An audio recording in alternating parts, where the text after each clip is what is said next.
ನಮಸ್ಕಾರ. ಕರ್ನಾಟಕ ಈ ದಿನಕ್ಕೆ ಸ್ವಾಗತ. ವಿವಿಸಿ ವೀಕ್ಷಕರಿಗೆ ಯುಗಾದಿ ಹಬ್ಬದ ಹಾರ್ದಿಕ ಶುಭಾಶಯಗಳು. ಈಗ ಹೆಡ್ಲೈನ್ಸ್.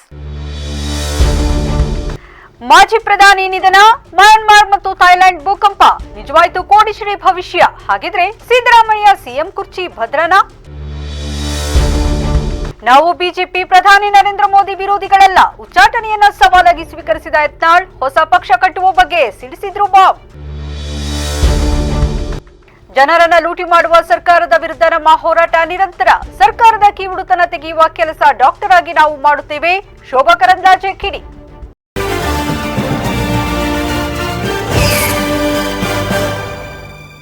ಕೋಡಿಮಠದ ಶ್ರೀ ಶಿವಾನಂದ ಶಿವಯೋಗಿ ರಾಜೇಂದ್ರ ಮಹಾಸ್ವಾಮೀಜಿಗಳು ಈವರೆಗೆ ರಾಜಕೀಯ ಹಾಗೂ ಪ್ರಪಂಚದ ಆಗುಹೋಗುಗಳ ಬಗ್ಗೆ ಹಲವು ಭವಿಷ್ಯ ನುಡಿದಿದ್ದಾರೆ. ಬಹುತೇಕ ಅವರ ಭವಿಷ್ಯವಾಣಿಗಳು ನಿಜವಾಗಿವೆ. ಹೌದು, ಕಳೆದ ಜೂನ್ ತಿಂಗಳಲ್ಲಿ ಕೋಡಿಮಠದ ಸ್ವಾಮೀಜಿಗಳು ಇಬ್ಬರು ಪ್ರಧಾನಿಗಳ ಸಾವಿನ ಬಗ್ಗೆ ಭವಿಷ್ಯ ನುಡಿದಿದ್ರು.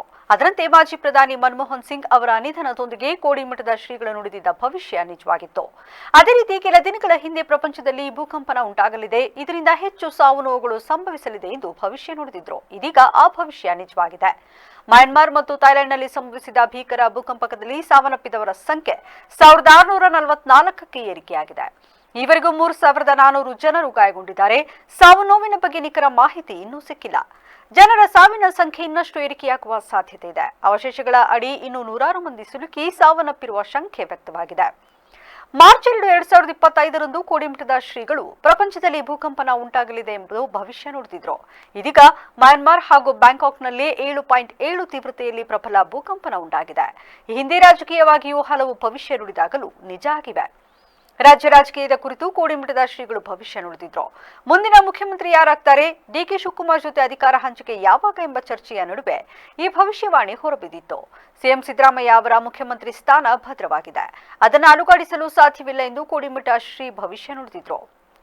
ಹಾಲುಮತ ಸಮಾಜವು ಪ್ರಾಚೀನ ಕಾಲದಿಂದ ದೈವಾರಾಧನೆ ಮಾಡುವ ಸಮಾಜವಾಗಿದೆ. ಹಾಲು ಕೆಟ್ಟರೂ ಹಾಲು ಸಮಾಜ ಕೆಡದು. ಹಕ್ಕಬುಕ್ಕರು ವಿಜಯನಗರ ಸಾಮ್ರಾಜ್ಯ ಕಟ್ಟಿದರು. ಹಾಲುಮತ ಸಮಾಜದವರಲ್ಲಿ ರಾಜ್ಯದ ಅಧಿಕಾರವಿದೆ. ಸಿಎಂ ಕುರ್ಚಿಯಿಂದ ಬಿಡಿಸುವುದು ಕಷ್ಟ, ಅದು ಸುಲಭವೂ ಅಲ್ಲ. ಮುಖ್ಯಮಂತ್ರಿ ಸಿದ್ದರಾಮಯ್ಯ ಅವರು ಅವರಾಗಿ ಸಿಎಂ ಸ್ಥಾನ ಬಿಡಬೇಕೇ ಹೊರತು ನೀವು ಬಿಡಿಸಿಕೊಳ್ಳುವುದು ಅಷ್ಟು ಸುಲಭವಲ್ಲ ಎಂದು ಕೋಡಿಮಠದ ಶ್ರೀಗಳು ಭವಿಷ್ಯ ನುಡಿದಿದ್ದಾರೆ.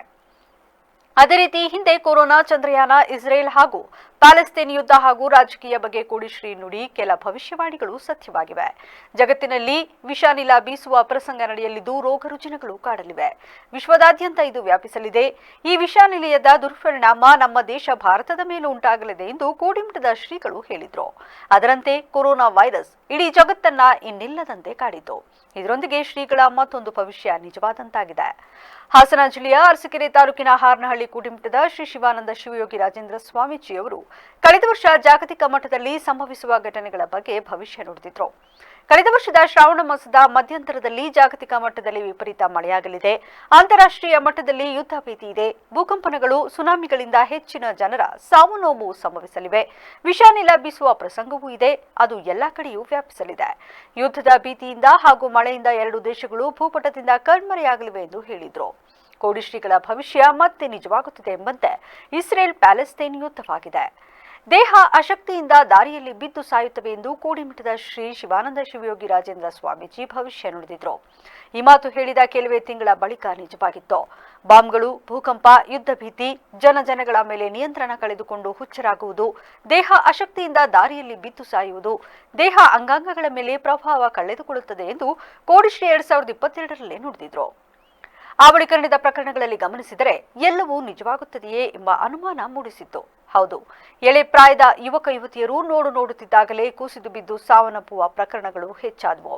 ಇದೆಲ್ಲದರ ಹೊರತಾಗಿಯೂ ಕೋಡಿಮಠ ಶ್ರೀ ಹೇಳಿದ ಭವಿಷ್ಯ ನಿಜವಾಗುತ್ತಿದೆ ಎಂಬುದು ಕೂಡ ಗಮನಿಸಬೇಕಾದ ಸಂಗತಿ. ನಡೆದು ಹೋಗುತ್ತಿರುವವರು ಸಾಯುವ ಬಗ್ಗೆಯಷ್ಟೇ ಅಲ್ಲದೆ ಕಾರ್ತಿಕದವರೆಗೂ ಮಳೆ ಇರುತ್ತೆ ಎಂದು ಸಹ ಭವಿಷ್ಯ ನುಡಿದಿದ್ರು. ಅದು ಕೂಡ ನಿಜವಾಗಿತ್ತು. ದೇಶದಲ್ಲಿ ದೊಡ್ಡ ಅವಘಡ ನಡೆಯುತ್ತದೆ ಎಂದು ಹೇಳಿದ್ರು. ಅದರಂತೆ ಒಡಿಶಾದಲ್ಲಿ ರೈಲು ದುರಂತವೂ ಸಂಭವಿಸಿತ್ತು. ವಿಶ್ವ ಭೂಪಟದಲ್ಲಿ ಒಂದು ದೇಶ ಅಳಿಸಿ ಹೋಗಲಿದೆ ಎಂದು ಹೇಳಿದ್ರು.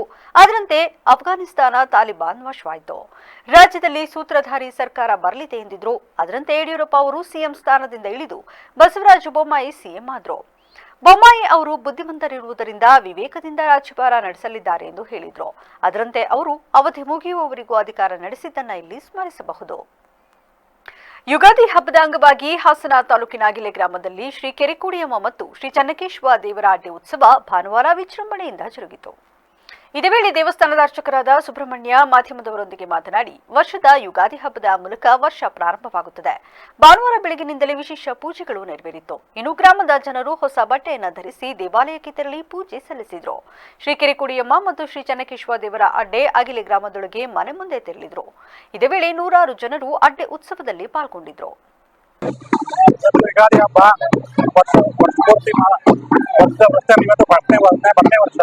ಮೊದಲನೇ ಹಬ್ಬ ದೇವರು ಹೊರಡ್ತಾ ಇರ್ತಾರೆ.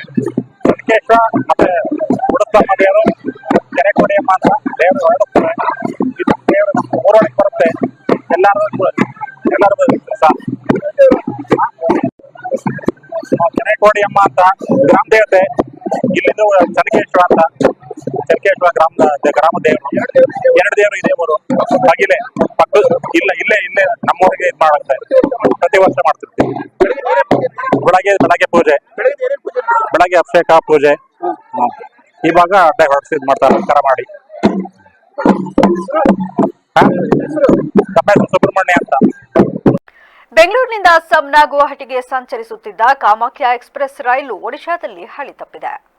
ಚೌದ್ವಾರ ಪ್ರದೇಶದ ಮಂಗೋಲಿಯಾ ಪ್ಯಾಸೆಂಜರ್ ನಿಲ್ದಾಣದ ಬಳಿ ಸೂಪರ್ ಫಾಸ್ಟ್ ಎಕ್ಸ್ಪ್ರೆಸ್ ರೈಲು ಹಳಿ ತಪ್ಪಿದೆ. ರೈಲಿನ ಕನಿಷ್ಠ 11 ಬೋಗಿಗಳು ಹಳಿ ತಪ್ಪಿವೆ. ಬೆಳಗ್ಗೆ 11:54ಕ್ಕೆ ಹಳಿ ತಪ್ಪಿದ್ದು ಹಲವು ಪ್ರಯಾಣಿಕರು ಗಾಯಗೊಂಡಿದ್ದಾರೆ ಎಂದು ವರದಿಯಾಗಿದೆ. ಸ್ಥಳದಲ್ಲಿ ರಕ್ಷಣಾ ಕಾರ್ಯಾಚರಣೆ ನಡೆಯುತ್ತಿದೆ. B6ರಿಂದ B14ರವರೆಗಿನ ಬೋಗಿಗಳು ಹಳಿ ತಪ್ಪಿವೆ. ರೈಲಿನ ಬೋಗಿಗಳು ಹಳಿ ತಪ್ಪಿ ಹೊಲದಲ್ಲಿ ಇಳಿದಿದೆ. ಈ ಸಂದರ್ಭದಲ್ಲಿ ಪ್ರಯಾಣಿಕರು ರೈಲಿನಿಂದ ಜಿಗಿದಿದ್ದಾರೆ. ಈ ಮಾರ್ಗದಲ್ಲಿ ಸಂಚರಿಸಬೇಕಿದ್ದ ಇತರ ರೈಲುಗಳನ್ನು ರದ್ದುಗೊಳಿಸಲಾಗಿದೆ ಎಂದು ರೈಲ್ವೆ ಇಲಾಖೆ ತಿಳಿಸಿದೆ. ಬೆಂಗಳೂರಿನ ವಿಶ್ವೇಶ್ವರಯ್ಯ ಟರ್ಮಿನಲ್ನಿಂದ ಹೊರಟಿದ್ದ ಕಾಮಾಖ್ಯ ಎಕ್ಸ್ಪ್ರೆಸ್ ರೈಲು ತಮಿಳುನಾಡು, ಆಂಧ್ರಪ್ರದೇಶ, ಒಡಿಶಾ, ಬಿಹಾರ, ಪಶ್ಚಿಮ ಬಂಗಾಳದ ಮೂಲಕ ಅಸ್ಸಾಂನ ಗುವಾಹಟಿಗೆ ತೆರಳುತ್ತಿತ್ತು. ಬಿಎಸ್ ಯಡಿಯೂರಪ್ಪ ಕುಟುಂಬದ ವಿರುದ್ಧ ಸಮರ ಸಾರಿರುವ ಬಸನಗೌಡ ಪಾಟೀಲ್ ಯತ್ನಾಳ್ ಉಚ್ಚಾಟನೆಯನ್ನೇ ಸವಾಲಾಗಿ ಸ್ವೀಕರಿಸಿ ಹೊಸ ಪಕ್ಷದ ಸ್ಥಾಪನೆ ಮಾಡುವುದಾಗಿ ಗುಡುಗಿದ್ದಾರೆ. ಬಿಜೆಪಿಯಿಂದ ಉಚ್ಚಾಟನೆಗೊಂಡ ಬಳಿಕ ಮೊದಲ ಬಾರಿಗೆ ವಿಜಯಪುರಕ್ಕೆ ಆಗಮಿಸಿದ ಯತ್ನಾಳ್ ಪ್ರಸಿದ್ಧ ಸಿದ್ದೇಶ್ವರ ದೇವಸ್ಥಾನದಲ್ಲಿ ವಿಶೇಷ ಪೂಜೆ ನೆರವೇರಿಸಿದ್ರು. ಬಳಿಕ ಮಾಧ್ಯಮಗಳೊಂದಿಗೆ ಮಾತನಾಡಿದ ಅವರು, ಬಿಜೆಪಿಯಿಂದ ಹಿಂದೂಗಳ ರಕ್ಷಣೆ ಆಗಲ್ಲ, ಆದ್ದರಿಂದ ಹಿಂದೂಗಳ ರಕ್ಷಣೆಗೆ ಹೊಸ ಪಕ್ಷ ಕಟ್ಟುವ ಅನಿವಾರ್ಯತೆ ಬಂದಿದೆ ಎಂದು ಹೇಳಿದ್ದಾರೆ. ಜನರ ಅಭಿಪ್ರಾಯ ಸಂಗ್ರಹಿಸಿ ಒಂದು ಹಿಂದೂ ಪಕ್ಷ ಅಸ್ತಿತ್ವ ತರಬೇಕಾಗುತ್ತದೆ. ಬಹಳಷ್ಟು ಜನರು ಬಿಜೆಪಿಯಿಂದ ಹಿಂದೂ ರಕ್ಷಣೆ ಮಾಡುತ್ತಿಲ್ಲವೆಂದು ಆಳಲು ತೋಡಿಕೊಂಡಿದ್ದಾರೆ. ಹಲವು ಹಿಂದೂ ಕಾರ್ಯಕರ್ತರು ಸಾವನ್ನಪ್ಪಿದ್ದರೂ ಎನ್ಕೌಂಟರ್ ಮಾಡುವಂತಹ ದಿಟ್ಟ ಕ್ರಮ ಕೈಗೊಂಡಿಲ್ಲ. ಇವರ ಕುಟುಂಬ ಹೊಂದಾಣಿಕೆ ರಾಜಕೀಯ ಮಾಡಿ ಪಕ್ಷವನ್ನ ದುರ್ಬಲ ಮಾಡಿದ್ದಾರೆ. ಹಿಂದೂಗಳ ರಕ್ಷಣೆ, ದೇಶಕ್ಕಾಗಿ ಹಿಂದೂ ಪಕ್ಷ ಅಸ್ತಿತ್ವ ತರಬೇಕಾಗಿದೆ. ನಾವು ಬಿಜೆಪಿ ಪ್ರಧಾನಿ ನರೇಂದ್ರ ಮೋದಿ ವಿರೋಧಿಗಳಲ್ಲ. ಆದರೆ ಇದೇ ಕುಟುಂಬದ ಮೇಲೆ ವರಿಷ್ಠರು ನಿರ್ಬಲವಾದರೆ ನಮ್ಮ ದಾರಿ ನಾವು ಕಂಡುಕೊಳ್ಳಬೇಕಾಗುತ್ತದೆ. ಹಿಂದೂ ಪಕ್ಷ ಕಟ್ಟುವ ಬಗ್ಗೆ ಬೀದರ್ನಿಂದ ಹಿಡಿದು ಚಾಮರಾಜವರೆಗೂ ಒತ್ತಾಯಿಸಿದ್ದಾರೆ. ಹೊಸ ಪಕ್ಷದ ಬಗ್ಗೆ ನಾವು ಜನಾಭಿಪ್ರಾಯ ಸಂಗ್ರಹಿಸುತ್ತೇವೆ. ಒಂದು ವೇಳೆ ಹೊಸ ಪಕ್ಷದ ಪರವಾಗಿ ಅಭಿಪ್ರಾಯ ಬಂದರೆ ಖಂಡಿತ ನಾವು ಹೊಸ ಪಕ್ಷವನ್ನ ವಿಜಯದಶಮಿ ವೇಳೆಗೆ ರಚನೆ ಮಾಡುತ್ತೇವೆ ಎಂದು ಎಚ್ಚರಿಕೆ ನೀಡಿದರು. ನಾನು ರನ್ಔಟು ಆಗಿಲ್ಲ, ಬೋರ್ಡು ಆಗಿಲ್ಲ, ಸಿಕ್ಸರ್ ಹೊಡೆದಿದ್ದೀನಿ. ಏನು ಬರೀ ಸಿಕ್ಸರ್ ಹೊಡಿತೀನಿ, ಓನ್ಲಿ ಸಿಕ್ಸರ್, 4 ಸಹಿತ ಹೊಡಿದಿಲ್ಲ. ಹಾಂ, ಹೆಂಗೆ ಗೆಲ್ಲಬೇಕಂದ್ರೆ ಸಿಕ್ಸರ್ಲೇನೆ ಗೆಲ್ಕೊತ ಹೋಗೋದು. No four no single no double, ಹಿಂಗೆ 2 ಸಲ ಹಿಂಗೆ ಓಡೋದು ಇಲ್ಲ, ಹಗಲೆಲ್ಲ ಓಡಾಡೋದು ಇಲ್ಲ. ಬರೀ ಹಿಂಗೆ 4 ಹೊಡ್ಯಾನ ಅಲ್ಲೇ ಹೋಗಿ ಬೀಳೋದಿಲ್ಲ, ಹೊಡೆದ್ರೆ ಆ ಬೌಂಡ್ರಿ ದಾಟೇ ಬೀಳೋದು. ಈಗ ಜನಾಭಿಪ್ರಾಯ ಸಂಗ್ರಹಣೆ ಮಾಡ್ಬೇಕಂತ ಮಾಡ್ತೀರಿ. ಜನಾಭಿಪ್ರಾಯ ಒಂದು ವೇಳೆ ನಿಮಗೆ ಹಿಂದುತ್ವದ ಆಧಾರದ ಮೇಲೆ ಪಕ್ಷ ಕಟ್ಟೋಕ್ಕೆ ಒಂದು ತೀರ್ಪನ್ನು ಕೊಟ್ಟರೆ ಯಾವಾಗ ಪಕ್ಷ ಕಟ್ತೀರಿ? ಸ್ಟಾರ್ಟ್ ಮಾಡ್ತೀವಿ, ಅದನ್ನು ಪ್ರಕ್ರಿಯೆ ಪ್ರಾರಂಭ ಮಾಡ್ತೀವಿ. ಎಲ್ಲಿವರೆಗೆ ಮಾಡ್ತೀರಿ? ನಾವು ನೋಡಿ, ನಾವು 3 ವರ್ಷದ ಸಾಕಷ್ಟು ಸಮಯ ಇದೆ. ಇನ್ನು ಅಲ್ಲಿವರೆಗೆ ನಮ್ಮ ಬಿ ಜೆ ಪಿಯವ್ರಿಗೆ ಬುದ್ಧಿ ಬಂದು ಎಲ್ಲ ನಾವು ಯಡಿಯೂರಪ್ಪ ಕುಟುಂಬದಿಂದ ಹೊರಗೆ ಬರ್ತೀವಿ, ಹಿಂದುತ್ವ ರಕ್ಷಣೆ ಮಾಡೋರನ್ನ ನಾಯಕತ್ವ ಕೊಡ್ತೀವಿ, ಅಡ್ಜಸ್ಟ್ಮೆಂಟ್ ರಾಜಕಾರಣಿಗಳನ್ನ ದೂರ ಸರಿಸ್ತೀವಿ ಅಂತೇಳಿ ಬಂದರೆ ನಾವು ಯಾವುದೇ ಮುಂದಿನ ಹೆಜ್ಜೆ ಇಡೋದಲ್ಲ. ಇಲ್ಲ, ನಾವು ಯಡಿಯೂರಪ್ಪಗೆ ಕರ್ನಾಟಕ ಬಿಜೆಪಿ ಮಾರೇ ಬಿಟ್ಟಿವಿ ಅಂದ್ರೆ ನಾವು ಮುಂದಿನ ಹೆಜ್ಜೆ ಇಡಬೇಕಾಗ್ತದೆ. ಜನರನ್ನ ಲೂಟಿ ಮಾಡುವ ಈ ಸರ್ಕಾರದ ವಿರುದ್ಧ ನಮ್ಮ ಹೋರಾಟ ನಿರಂತರ. ಜನರ ಸಮಸ್ಯೆಗಳಿಗೆ ಸರ್ಕಾರದ ಕಿವುಡಾಗಿದೆ. ಸರ್ಕಾರದ ಕಿವುಡುತನ ತೆಗೆಯುವ ಕೆಲಸ ಡಾಕ್ಟರ್ ಆಗಿ ನಾವು ಮಾಡುತ್ತೇವೆ ಎಂದು ಕೇಂದ್ರ ಸಚಿವೆ ಶೋಭಾ ಕರಂದ್ಲಾಜೆ ಹೇಳಿದ್ದಾರೆ. ಮನ್ ಕಿ ಬಾತ್ನಲ್ಲಿ ಕ್ಷಯಮುಕ್ತ ದೇಶ ನಿರ್ಮಾಣಕ್ಕೆ ಕೈಜೋಡಿಸಿ ಎಂದು ಪ್ರಧಾನಿ ಮೋದಿ ಕರೆ ಹಿನ್ನೆಲೆ ಮಹಾಲಕ್ಷ್ಮಿ ಲೇಔಟ್ ಕ್ಷೇತ್ರದಲ್ಲಿ ಶಾಸಕ ಗೋಪಾಲಯ್ಯರಿಂದ ಟಿಬಿ ಸೋಂಕಿತರಿಗೆ ನ್ಯೂಟ್ರಿಷನಲ್ ಕಿಟ್ಗಳ ಹಂಚಿಕೆ ಕಾರ್ಯಕ್ರಮ ಹಮ್ಮಿಕೊಳ್ಳಲಾಗಿತ್ತು. ಈ ಕಾರ್ಯಕ್ರಮದಲ್ಲಿ ಭಾಗಿಯಾಗಿ ಮಾತನಾಡಿದ ಶೋಭಾ ಕರಂದ್ಲಾಜೆ ಸರ್ಕಾರದ ವಿರುದ್ಧ ವಾಗ್ದಾಳಿ ನಡೆಸಿದ್ದಾರೆ. ದರ ಏರಿಕೆ ಮುಂದುವರೆಸಿದ್ದಾರೆ. ಹಾಲಿನ ದರ, ವಿದ್ಯುತ್ ದರ, ನೋಂದಣಿ ಶುಲ್ಕ ಹೆಚ್ಚಳ ಮಾಡಿದ್ದಾರೆ. ಸರ್ಕಾರದಲ್ಲಿ ಹಣ ಇಲ್ಲ, ಇರುವ ಹಣ ಗ್ಯಾರಂಟಿಗಳಿಗೆ ಕೊಡುತ್ತಿದ್ದಾರೆ. ರಾಜ್ಯ ಆರ್ಥಿಕ ಕುಸಿತ ಕಾಣುತ್ತಿದೆ, ಭ್ರಷ್ಟಾಚಾರ ಮಿತಿ ಮೀರಿದೆ. ಸಚಿವರು ಜಿಲ್ಲೆಗಳಿಗೆ ಹೋಗಿ ಸಭೆ ಮಾಡುತ್ತಿಲ್ಲ ಎಂದು ಶೋಭಾ ಕಿಡಿಕಾರಿದರು. ನಾಗಪುರ ಆರ್ಎಸ್ಎಸ್ ಕಚೇರಿಗೆ ಪ್ರಧಾನಿ ಭೇಟಿ ವಿಚಾರವಾಗಿ ಮಾತನಾಡಿದ ಅವರು, ಅದರಲ್ಲೇನು ಹೊಸತನ ಇಲ್ಲ. ಅಲ್ಲಿ ಶಿಲಾನ್ಯಾಸ ಕಾರ್ಯಕ್ರಮಕ್ಕೆ ಮೋದಿ ಅವರು ಹೋಗಿದ್ದಾರೆ. ಅದು ಅಲ್ಲದೆ ಯುಗಾದಿ ಬೇರೆ ಇದೆ. ಆರ್ಎಸ್ಎಸ್ಗೆ ಯುಗಾದಿ ವಿಶೇಷ ಪರ್ವ. ಯುಗಾದಿಯಲ್ಲಿ ಹಾಗೂ ಶಿಲಾನ್ಯಾಸ ಕಾರ್ಯಕ್ರಮದಲ್ಲಿ ಭಾಗವಹಿಸಲು ಮೋದಿ ಹೋಗಿದ್ದಾರೆ. ಮೋದಿ ಅವರು ಮೂಲತಃ ಆರ್ಎಸ್ಎಸ್ನವರು. ಪ್ರಚಾರಕರಾಗಿ ಬಿಜೆಪಿ ಜವಾಬ್ದಾರಿ ತೆಗೆದುಕೊಂಡ ಅವರು ಇಂದು ದೇಶದ ಪ್ರಧಾನಿಯಾಗಿದ್ದಾರೆ. ಸಂಘದ ಸಾಮಾನ್ಯ ಕಾರ್ಯಕರ್ತರಾಗಿ ಅವರು ಆರ್ಎಸ್ಎಸ್ ಕಚೇರಿಗೆ ಹೋಗಿದ್ದಾರೆ. ಈ ಭೇಟಿ ನಮಗೆಲ್ಲ ಆನಂದ ತಂದಿದೆ ಎಂದರು. ಪ್ರಧಾನಮಂತ್ರಿಯವರ ಪ್ರತಿ ತಿಂಗಳ ಮನ್ ಕಿ ಬಾತ್ಗೆ 120 ತಿಂಗಳು ಆಗಿದೆ. ತಾನು ಜಗತ್ತಲ್ಲಿ ಏನನ್ನ ಕಂಡೆ, ಭಾರತದ ಸಂಸ್ಕೃತಿ, ಆಚಾರ ವಿಚಾರ ಪ್ರಪಂಚದಲ್ಲಿ ಹೇಗಿದೆ, ನಮ್ಮ ದೇಶದಲ್ಲಿ ಒಳ್ಳೆ ಕೆಲಸವನ್ನ, ಪ್ರೇರಣೆ ಕೊಡುವ ಕೆಲಸವನ್ನ ಯಾರು ಮಾಡ್ತಿದ್ದಾರೆ ಅದನ್ನ ಇಡೀ ದೇಶವಾಸಿಗಳಿಗೆ ತಿಳಿಸುವಂತ ಒಂದು ದೊಡ್ಡ ಪ್ರಯತ್ನವನ್ನ ಪ್ರಧಾನಿಯವರು ಮನ್ ಕಿ ಬಾತ್ ಮೂಲಕ ಮಾಡ್ತಾ ಇದ್ದಾರೆ. ಇವತ್ತು ಮಹಾಲಕ್ಷ್ಮಿ ಲೇಔಟು ಕೂಡ ಜೋಡಣೆ ಆಗಿತ್ತು. ಮನ್ ಕಿ ಬಾತಿನ ಮೂಲಕ ನಮ್ಮೆಲ್ಲರಿಗೆ ಕೂಡ ಹೊಸ ಹೊಸ ವಿಚಾರವನ್ನ ತಿಳಿಸುವಂತದನ್ನ ಪ್ರಧಾನಿಯವರ ನೇತೃತ್ವದಲ್ಲೇನು ಮಾಡಲಾಗ್ತಾ ಇದೆ. ಇವತ್ತು ನಮ್ಮ ವಿದ್ಯಾರ್ಥಿನಿಯರಿಗೆ ರಜಾ ಸಿಕ್ಕಿದೆ.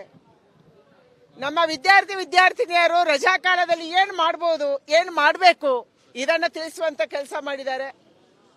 ಅದರ ಜೊತೆಗೆ ಇವತ್ತು ಬೇಸಿಗೆ ಸಂದರ್ಭದಲ್ಲಿ ಪ್ರಾಣಿ, ಪಶು, ಪಕ್ಷಿಗಳಿಗೆ ಕೂಡ ನೀವು ನೀರಿಟ್ರೆ ಅದು ಬದುಕಿಕೊಳ್ತವೆ ಅನ್ನುವಂತ ಸಂದೇಶವನ್ನು ಅವರು ಕೊಟ್ಟಿದ್ದಾರೆ. ಹೊಸ ಪೌರಾಣಿಕವಾಗಿ ಐತಿಹಾಸಿಕವಾಗಿ ಪ್ರಸಿದ್ಧವಾಗಿರುವ ಅಂಜನಾದ್ರಿ ಹನುಮನ ಜನ್ಮಸ್ಥಳ ಅಂತಲೇ ಪ್ರಸಿದ್ಧಿ ಪಡೆದಿದೆ.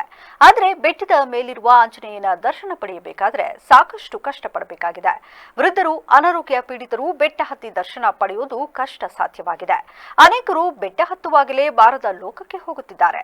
ಈ ಹಿನ್ನೆಲೆಯಲ್ಲಿ ಬೆಟ್ಟಕ್ಕೆ ರೋಪ್ ವೇ ನಿರ್ಮಾಣ ಮಾಡಬೇಕು ಅನ್ನೋದು ಬಹು ವರ್ಷಗಳ ಬೇಡಿಕೆಯಾಗಿತ್ತು. ಇದೀಗ ಬೇಡಿಕೆ ಈಡೇರುತ್ತಿದ್ದು ರೋಪ್ ವೇ ನಿರ್ಮಾಣಕ್ಕೆ ಅನುಮೋದನೆ ಸಿಕ್ಕಿದೆ. ಗಂಗಾವತಿ ತಾಲೂಕಿನ ಆನೆಗುಂದಿ ಬಳಿ ಇರುವ ಅಂಜನಾದ್ರಿ ಬೆಟ್ಟಕ್ಕೆ ದೇಶ ವಿದೇಶಗಳಿಂದ ಪ್ರತಿನಿತ್ಯ ಸಾವಿರಾರು ಭಕ್ತರು ಬರುತ್ತಾರೆ. ಇದೇ ಅಂಜನಾದ್ರಿ ಬೆಟ್ಟ ರಾಮಾಯಣದ ಆಂಜನೇಯನ ಜನ್ಮಸ್ಥಳ ಅಂತಲೇ ಪ್ರಸಿದ್ಧಿ ಪಡೆದಿದೆ. ಹೀಗಾಗಿ ಹೆಚ್ಚಿನ ಭಕ್ತರು ಅಂಜನಾದ್ರಿಗೆ ಬರುತ್ತಾರೆ. ಆದರೆ ಅಂಜನಾದ್ರಿ ಬೆಟ್ಟ ಹತ್ತಿ ಆಂಜನೇಯನ ದರ್ಶನ ಪಡೆಯಬೇಕಾದ್ರೆ ಬೆಟ್ಟದಲ್ಲಿರುವ 575 ಮೆಟ್ಟಿಲುಗಳನ್ನು ಹತ್ತಲೇಬೇಕು. ಸದ್ಯ ಬೆಟ್ಟ ಹತ್ತಲು ಮೆಟ್ಟಿಲು ಬಿಟ್ಟರೆ ಬೇರೆ ಯಾವುದೇ ವ್ಯವಸ್ಥೆ ಇಲ್ಲ. ಹೀಗಾಗಿ ಆಂಜನೇಯನ ದರ್ಶನ ಪಡೆಯಬೇಕಾದರೆ ಮೆಟ್ಟಿಲು ಹತ್ತಿ ಹೋಗಬೇಕು. ಆದರೆ ಇದು ಬಹುತೇಕರಿಗೆ ಕಷ್ಟ ಸಾಧ್ಯವಾಗಿತ್ತು. ವೃದ್ಧರು, ಮಕ್ಕಳು, ಆರೋಗ್ಯ ಸಮಸ್ಯೆ ಇರುವವರು ಬೆಟ್ಟ ಹತ್ತಲು ಸಾಕಷ್ಟು ತೊಂದರೆ ಅನುಭವಿಸುತ್ತಿದ್ರು. ಬೆಟ್ಟ ಹತ್ತುವಾಗ ಅನೇಕರು ಹೃದಯಾಘಾತಕ್ಕೊಳಗಾಗಿ ಮೃತಪಟ್ಟಿರುವ ದುರ್ಘಟನೆಗಳು ಕೂಡ ನಡೆದಿದೆ.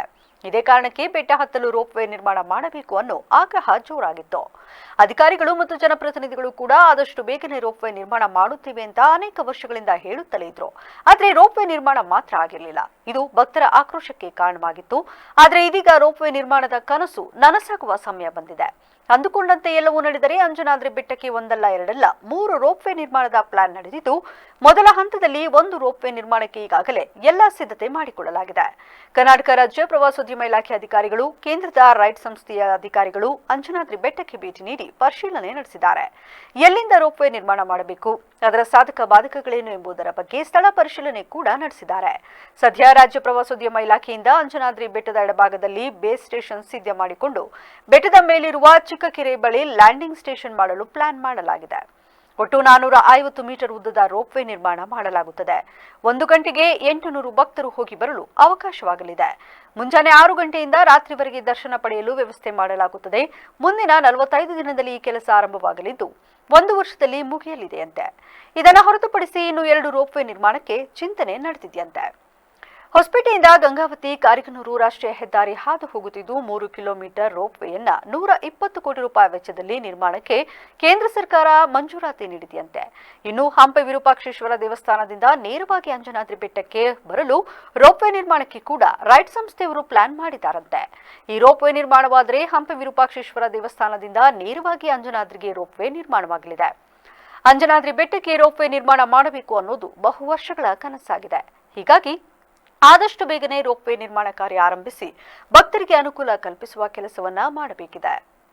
ಉಡುಪಿ ಜಿಲ್ಲೆಯ ಪತ್ರಕರ್ತರಿದ್ದ ಕಾರೊಂದು ಪಲ್ಟಿಯಾಗಿರುವ ದುರ್ಘಟನೆ ಸಕಲೇಶಪುರ ತಾಲೂಕಿನ ಬಾಳುಪೇಟೆ ಗ್ರಾಮದ ಸಮೀಪ ಶನಿವಾರ ಸಂಜೆ ಸಂಭವಿಸಿದೆ. ಈ ಘಟನೆಯಲ್ಲಿ ಕಾರಿನಲ್ಲಿದ್ದ 4 ಪತ್ರಕರ್ತರ ಪೈಕಿ ಇಬ್ಬರಿಗೆ ಗಂಭೀರ ಗಾಯಗಳಾಗಿದ್ದು ಎಲ್ಲರೂ ಪ್ರಾಣಾಪಾಯದಿಂದ ಪಾರಾಗಿದ್ದಾರೆ. ಉಡುಪಿಯಿಂದ ಆಲೂರು ತಾಲೂಕಿನ ಪಾಳ್ಯದ ಬಳಿ ಇರುವ ಶ್ರೀ ಶನೇಶ್ವರ ಸ್ವಾಮಿ ದೇವಸ್ಥಾನಕ್ಕೆ ತೆರಳಿದ್ದ ಪತ್ರಕರ್ತರು ದೇವರ ದರ್ಶನ ಮುಗಿಸಿ ವಾಪಸ್ ಉಡುಪಿಗೆ ಹಿಂತಿರುಗುತ್ತಿದ್ದ ವೇಳೆ ಈ ಅಪಘಾತ ನಡೆದಿದೆ. ಗಾಯಗೊಂಡವರಲ್ಲಿ ನ್ಯೂಸ್ 18 ವರದಿಗಾರ ಸಂದೀಪ್ ಅವರಿಗೆ ಗಂಭೀರ ಗಾಯಗಳಾಗಿದ್ದು, ಪ್ರಜಾ ಟಿವಿ ವರದಿಗಾರರಾದ ಜಯಂತ್, ನಾಗರಾಜ್ ಮತ್ತು ಸುದರ್ಶನ್ ಸಣ್ಣ ಪುಟ್ಟ ಗಾಯಗಳೊಂದಿಗೆ ಪಾರಾಗಿದ್ದಾರೆ. ಘಟನೆಯ ನಂತರ ಗಾಯಗೊಂಡ ಎಲ್ಲರಿಗೂ ಸಕಲೇಶಪುರದ ಕ್ರಾಫರ್ಡ್ ಆಸ್ಪತ್ರೆಯಲ್ಲಿ ಪ್ರಾಥಮಿಕ ಚಿಕಿತ್ಸೆ ನೀಡಲಾಗಿದೆ. ಬಳಿಕ ಹೆಚ್ಚಿನ ಚಿಕಿತ್ಸೆಗಾಗಿ ಅವರನ್ನು ಉಡುಪಿ ಜಿಲ್ಲಾಸ್ಪತ್ರೆಗೆ ದಾಖಲಿಸಲಾಗಿದೆ.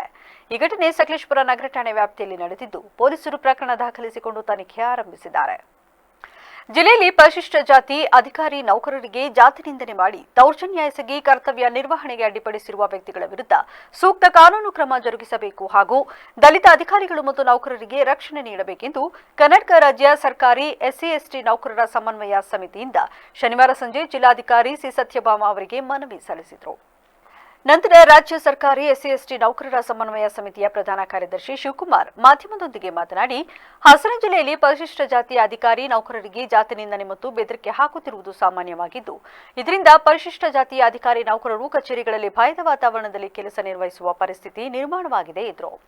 ಇತ್ತೀಚೆಗೆ ಹಾಸನ ತಾಲೂಕಿನ ಪಂಚಾಯತ್ ರಾಜ್ ಇಂಜಿನಿಯರಿಂಗ್ ವಿಭಾಗ ಹಾಸನ ಇಲ್ಲಿ ಕಾರ್ಯನಿರ್ವಹಿಸುತ್ತಿರುವ ಪರಿಶಿಷ್ಟ ಜಾತಿ ಜನಾಂಗದ ರಾಮಚಂದ್ರ ಬಿಸಿ ಲೆಕ್ಕ ಪರಿಶೋಧಕರಾಗಿ ಇವರು 2025 ಮಾರ್ಚ್ 18ರಂದು ಕಚೇರಿಯಲ್ಲಿ ಕರ್ತವ್ಯ ನಿರ್ವಹಿಸುತ್ತಿದ್ದ ಸಮಯದಲ್ಲಿ ಗೋವಿಂದರಾಜು ಎಂಬ ಗುತ್ತಿಗೆದಾರರು ಕಚೇರಿಗೆ ಬಂದು ಏಕಾಏಕಿ ಅನುಚಿತವಾಗಿ ವರ್ತಿಸಿ ಏರು ಧ್ವನಿಯಲ್ಲಿ ನನ್ನ ಕಾಮಗಾರಿ ಬಿಲ್ಗಳು ಏಕೆ ಪಾವತಿಯಾಗಿಲ್ಲ, ನಾನು ಎಂಎಲ್ಎ ಕಡೆಯವನು, ಅವರೇ ಹೇಳಿ ಕಳಿಸಿರುವುದು ಮತ್ತು ಅವರ ಪಿಎ ಹೇಳಿದ್ದಾರೆ, ಎಂಎಲ್ಎ ಅವರಿಂದ ಬಿಡುಗಡೆಯಾದ ಅನುದಾನದ ಬಿಲ್ಲುಗಳನ್ನು ಪಾವತಿಸುವಲ್ಲಿ ಕ್ರಮ ವಹಿಸಿಲ್ಲ, ನನ್ನ ಬಿಲ್ಲುಗಳನ್ನು ಬಿಟ್ಟು ಬೇರೆ ಯಾರ ಆಮಿಷಕ್ಕೆ ಒಳಗಾಗಿ ಬೇರೆಯವರ ಬಿಲ್ಲುಗಳನ್ನು ಪಾವತಿಸುತ್ತಿದ್ದೀರಿ, ಇದನ್ನ ಇಲ್ಲಿಗೆ ಸುಮ್ಮನೆ ಬಿಡುವುದಿಲ್ಲ, ನಿಮ್ಮ ಅಕೌಂಟ್ ಸೆಕ್ಷನ್ಗೆ ಸೀಮೆಎಣ್ಣೆ ಸುರಿದು ಸುಟ್ಟು ಹಾಕುತ್ತೇನೆ, ನನಗೆ ಎಲ್ಲ ಗೊತ್ತು ಎಂದು ಬಹಳ ರೋಷದಿಂದ ಜೋರು ಧ್ವನಿಯಲ್ಲಿ ಏಕವಚನ ಬಳಸಿ ಅಶ್ಲೀಲ ಪದಗಳಿಂದ ಇವರನ್ನ ನಿಂದಿಸಿದ್ದಾರೆ ಎಂದು ದೂರಿದ್ರು. ಎಸ್ಸಿ/ಎಸ್ಟಿ ನೌಕರರ ಸಮನ್ವಯ ಸಮಿತಿ ಮತ್ತು ಜಿಲ್ಲಾ ಶಿಕ್ಷಕರ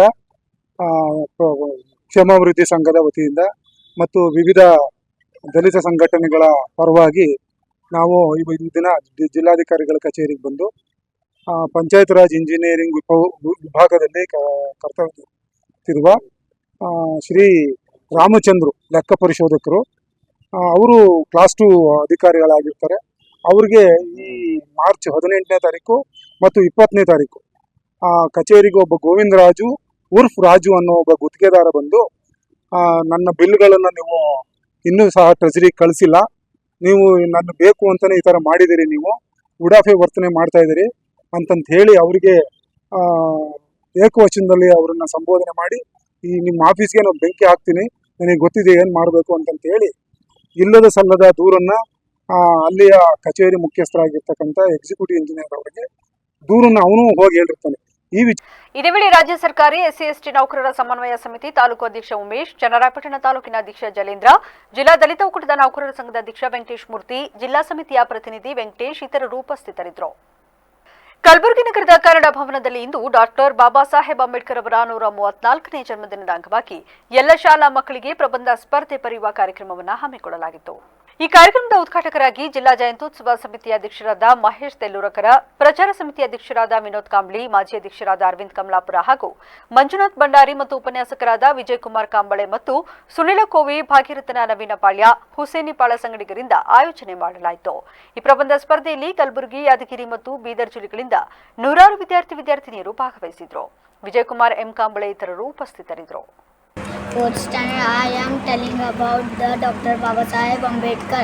Dr. Baba Saheb Ambedkar was freedom fighter of India. He wrote the constitution because to freedom our country.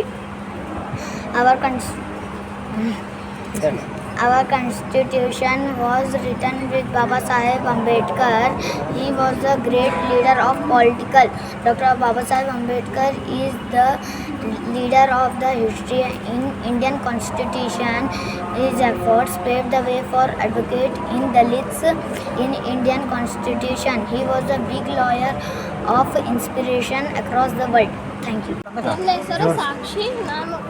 ನನ್ನ ಹೆಸರು ಸಾಕ್ಷಿ. ನಾನು 8ನೇ ತರಗತಿಯಲ್ಲಿ ಓದುತ್ತಿದ್ದೇನೆ. ಇವತ್ತು ಪ್ರಬಂಧ ಸ್ಪರ್ಧೆ ಇದೆ. ನಾವೆಲ್ಲರೂ ಫುಲ್ ಪರ್ಫೆಕ್ಟಾಗಿ ನಾವು ಪ್ರಬಂಧ ಬರಬೇಕು, ಗೆಲ್ಲಬೇಕು ಅಂತ ಮನಸ್ಸಲ್ಲಿ ತುಂಬ ಆಸೆ ಇಟ್ಕೊಂಡು ಬಂದೀವಿ. ಏನು ಗೆದ್ದಿಲಿ ಬಿಡಿ ಒಟ್ಟು ಗೊತ್ತಿಲ್ಲ. ನಾವಿಲ್ಲಿ ಬಂದು ನಾವು ಹಿಂಗೆ ಹೋದ್ರೆ ಬೆಳಗ್ಗೆ ಒಟ್ಟು ಪ್ರಾಕ್ಟೀಸ್ ಆಗ್ತದೆ ನಮಗೆ. ನಾವು ಹಿಂದೆ ಓದಿತೀವಿ, ಅದು ಮತ್ತು ನಮಗೆ ಇನ್ನೊಂದು ಈಗ ಓದೆ ಅಂದ್ರೆ ನಾವು ಹಿಂದೆ ಓದಿದ್ದು ಮತ್ತು ಏನರ ಇದ್ದಾಗ ಅದು ನಮಗೆ ಮತ್ತೆ ಬಳಕೆ ಆಗ್ತದದು. ನಾವೆಲ್ಲರೂ ಪ್ರಬಂಧ ಹೋಲಿ ಬಿಡಿ ಒಟ್ಟು ನಾವು ಬರಿಬೇಕು. ನಾವು ಪ್ರಾಕ್ಟೀಸ್ ಆಗ್ತದೆ ಬರ್ತೀವಿ ಅಂದ್ರೆ ನಾವು ಪ್ರಯತ್ನ ಮಾಡ್ತೀವಿ. ಈಗ ಬಂದಿಲ್ಲ ಅಂದ್ರೆ ಮತ್ತೆ ಹಾಗೆ ಮತ್ತು ಯಾವಾಗ ಇರ್ತದೆ ಅವಾಗ ಭಾಗವಹಿಸ್ಬೇಕು. ಯಾವತ್ತರ ಒಂದು ಯಾರು ಪ್ರಯತ್ನ ಮಾಡ್ತಾರೋ ಅವ್ರು ಯಾವತ್ತೂ ಹಾಳಾಗಲ್ಲ. ಎಲ್ಲರದ್ದು ಏನೋ ಒಂದು ಸಾಧನೆ ಆಗ್ತದೆ. ಅದಕ್ಕೆ ಎಲ್ಲರೂ ಪ್ರಯತ್ನ ಮಾಡಿರಿ ಅಂತ ಹೇಳ್ತೀವಿ.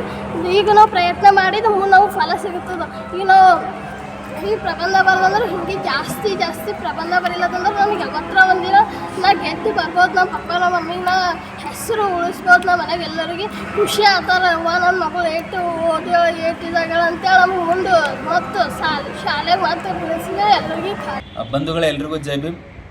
ಯುಗಾದಿ ಮತ್ತು ರಂಜಾನ್ ಹಬ್ಬದ ಶುಭಾಶಯಗಳನ್ನು ಹೇಳ್ತಾ ಕಲಬುರಗಿ ಜಿಲ್ಲಾ ಡಾಕ್ಟರ್ ಬಾಬಾ ಸಾಹೇಬ್ ಅಂಬೇಡ್ಕರ್ ಅವರ 134ನೇ ಜಯಂತ್ಯೋತ್ಸವ ಸಮಿತಿ ವತಿಯಿಂದ ಜಯಂತಿ ಅಂಗವಾಗಿ ಇವತ್ತಿನ ದಿವಸ ಏನದಂದರೆ ಒಂದು ಪ್ರಬಂಧ ಸ್ಪರ್ಧೆಯನ್ನು ವಿದ್ಯಾರ್ಥಿಗಳಿಗಾಗಿ ಆಯೋಜಿಸಲಾಗಿದೆ.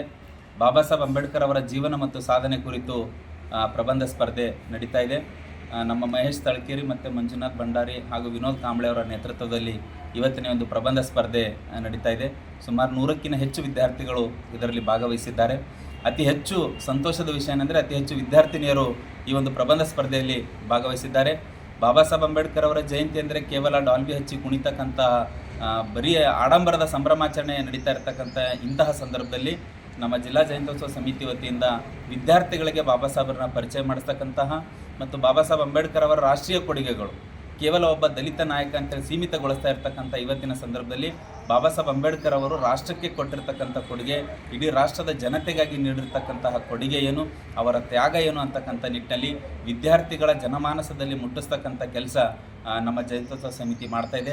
ಅತಿ ಹೆಚ್ಚಿನ ವಿದ್ಯಾರ್ಥಿಗಳು ಮತ್ತು ಅವ್ರ ಪೋಷಕರು ಇದಕ್ಕೆ ಸ್ಪಂದನೆಯನ್ನು ಮಾಡಿದ್ದಾರೆ. ಅವರೆಲ್ಲರಿಗೂ ಕೂಡ ನಾವು ಶುಭವಾಗಲಿ ಅಂತ ಹಾರೈಸ್ತಾ ಬಾಬಾ ಸಾಹೇಬ್ ಅಂಬೇಡ್ಕರ್ ಅವರ ಜಯಂತ್ಯೋತ್ಸವ ಭಾಳ ಅರ್ಥಪೂರ್ಣವಾಗಿ ಆಚರಣೆ ಮಾಡ್ತಾ ಇರ್ತಕ್ಕಂಥ ಸಮಿತಿಯ ಸರ್ವ ಸದಸ್ಯರಿಗೂ ಕೂಡ ನಾವು ಅಭಿನಂದನೆಗಳನ್ನು ಹೇಳ್ತಾ ನನ್ನ 2 ಮಾತುಗಳನ್ನು ಮುಗಿಸ್ತೀನಿ. ಜೈ ಭೀಮ್, ಜೈ ಪ್ರಬುದ್ಧ ಭಾರತ್. ಸಂವಿಧಾನ ಶಿಲ್ಪಿ ಭಾರತ ರತ್ನ ಡಾಕ್ಟರ್ ಬಾಬಾ ಸಾಹೇಬ್ ಅಂಬೇಡ್ಕರ್ ಅವರ 134ನೇ ಜಯಂತ್ಯೋತ್ಸವದ ನಿಮಿತ್ತ ಈ ಒಂದು ಪ್ರಬಂಧ ಸ್ಪರ್ಧೆ ಕಾರ್ಯಕ್ರಮ ಜಿಲ್ಲಾ ಜಯಂತ್ಯೋತ್ಸವ ಒಂದು ಹಮ್ಮಿಕೊಂಡಿದೆ. ಗೌರವ ಅಧ್ಯಕ್ಷರಾದಂಥ ಲಕ್ಷ್ಮಣ್ ಮೂಲ್ ಭಾರತಿ ಹಾಗೂ ಡಾಕ್ಟರ್ ಬಾಬಾ ಸಾಹೇಬ್ ಅಂಬೇಡ್ಕರ್ ಅವರ 134ನೇ ಜಿಲ್ಲಾ ಜಯಂತ್ಯೋತ್ಸವದ ಸಮಿತಿಯ ಅಧ್ಯಕ್ಷರು ಮಹೇಶ್ ತೆಲ್ಲೂರ್ಕರ್ ಅವರು ಹಾಗೂ ಅರವಿಂದ್ ಕಮಲಾಪುರ್ ಅವರು ಹಾಗೂ ಡಾಕ್ಟರ್ ಬಾಬಾ ಸಾಹೇಬ್ ಅಂಬೇಡ್ಕರ್ ಜಯಂತ್ಯೋತ್ಸವ ಸಮಿತಿಯ ಪದಾಧಿಕಾರಿಗಳು. ಡಾಕ್ಟರ್ ಬಾಬಾ ಸಾಹೇಬ್ ಅಂಬೇಡ್ಕರ್ ಅವರ ಬರೀ ಜಯಂತಿ ಮಾಡೋದ್ರ ಮುಖಾಂತರ ಅಲ್ಲ, ಇವತ್ತು ಬೇರೆ ಬೇರೆ ಕಾರ್ಯಕ್ರಮಗಳು ಇಂಥ ಪ್ರಬಂಧ ಸ್ಪರ್ಧೆ ಆಗಿರ್ಬೋದು, ಬೇರೆ ಬೇರೆ ಸ್ಪರ್ಧೆಗಳು ಕೂಡ ನಾವು ಒಂದು ಹಮ್ಮಿಕೊಂಡಿದ್ದೆವು. ಇವತ್ತು ವಿದ್ಯಾರ್ಥಿಗಳಿಗೆ ಇವತ್ತು ಬೇರೆ ಬೇರೆ ಚಿತ್ತಾಪುರ ಆಗಿರ್ಬೋದು, ಅಫ್ಜಲ್ಪುರ ಆಗಿರ್ಬೋದು, ಸೇಡಮ್ ಆಗಿರ್ಬೋದು, ಇವತ್ತು ಎಲ್ಲ ತಾಲೂಕಿನ ಒಂದು ವಿದ್ಯಾರ್ಥಿಗಳು ಈ ಒಂದು ಪ್ರಬಂಧ ಸ್ಪರ್ಧೆ ಬರೀಲಿಕ್ಕೆ ಬಂದಿದ್ದಾರೆ. ಇವತ್ತು ಬಾಬಾ ಸಾಹೇಬ್ ಅಂಬೇಡ್ಕರ್ ಅವರು ವಿಶ್ವ ಮಾನವ, ವಿಶ್ವ ರತ್ನ ಮತ್ತು ಸಂವಿಧಾನ ಶಿಲ್ಪಿ ಡಾಕ್ಟರ್ ಬಾಬಾ ಸಾಹೇಬ್ ಅಂಬೇಡ್ಕರ್ ಅವರ ಒಂದು ಪ್ರಬಂಧ ಸ್ಪರ್ಧೆಗೆ ಆಗಮಿಸಿದಂಥ ಎಲ್ಲ ವಿದ್ಯಾರ್ಥಿಗಳಿಗೆ ನಾನು ಥ್ಯಾಂಕ್ಸ್ ಹೇಳಲಿಕ್ಕೆ ಬಯಸ್ತೇನೆ. ಬಾಲ್ಯ ವಿವಾಹ ಸಂಪೂರ್ಣ ನಿರ್ಮೂಲನೆಗೆ ಮಹಿಳಾ ಪರ ಸಂಘಟನೆಗಳು ಕಂಕಣಬದ್ಧರಾಗಿ ಕೆಲಸ ಮಾಡಬೇಕು ಎಂದು ಶಾಸಕ ಡಿ ರವಿಶಂಕರ್ ಕರೆ ನೀಡಿದರು. ಕೆಆರ್ನಗರ ಪಟ್ಟಣದ ಸಂಗೊಳ್ಳಿ ರಾಯಣ್ಣ ಸಮುದಾಯ ಭವನದಲ್ಲಿ ಮಹಿಳಾ ಮತ್ತು ಮಕ್ಕಳ ಅಭಿವೃದ್ಧಿ ಇಲಾಖೆ ಮತ್ತು ಶಿಶು ಅಭಿವೃದ್ಧಿ ಯೋಜನೆಯ ವತಿಯಿಂದ ಶನಿವಾರ ನಡೆದ ಅಂತಾರಾಷ್ಟ್ರೀಯ ಮಹಿಳಾ ದಿನಾಚರಣೆ ಉದ್ಘಾಟಿಸಿ ಅವರು ಮಾತನಾಡಿದರು. ಮಹಿಳೆಯರು ಪ್ರಗತಿಯ ಸಂಕೇತ ಮತ್ತು ರೂವಾರಿಗಳಾಗಿದ್ದು ಅವರನ್ನು ಪೂಜ್ಯ ಭಾವನೆಯಿಂದ ನೋಡಿ ಸಾಧನೆಗೆ ಪ್ರೋತ್ಸಾಹ ನೀಡಬೇಕು ಎಂದರಲ್ಲದೆ ನಮ್ಮ ಸರ್ಕಾರ ಈ ಹಿಂದೆ ನೀಡಿದ ವಾಗ್ದಾನದಂತೆ ಅಂಗನವಾಡಿ ಕಾರ್ಯಕರ್ತೆಯರು ಮತ್ತು ಸಹಾಯಕಿಯರಿಗೆ ವೇತನ ಹೆಚ್ಚಳ ಮಾಡಿದೆ ಎಂದು ಮಾಹಿತಿ ನೀಡಿದರು. ಕಾಂಗ್ರೆಸ್ ಸರ್ಕಾರ ಚುನಾವಣಾ ಪೂರ್ವದಲ್ಲಿ ಜನತೆಗೆ ನೀಡಿದ ಭರವಸೆಯಂತೆ ಪಂಚ ಗ್ಯಾರಂಟಿ ಯೋಜನೆಗಳನ್ನು ಜಾರಿಗೆ ತಂದು ಮಹಿಳೆಯರು ಆರ್ಥಿಕವಾಗಿ ಸಬಲರಾಗುವಂತೆ ಮಾಡಿದೆ ಎಂದು ಹೇಳಿದರು.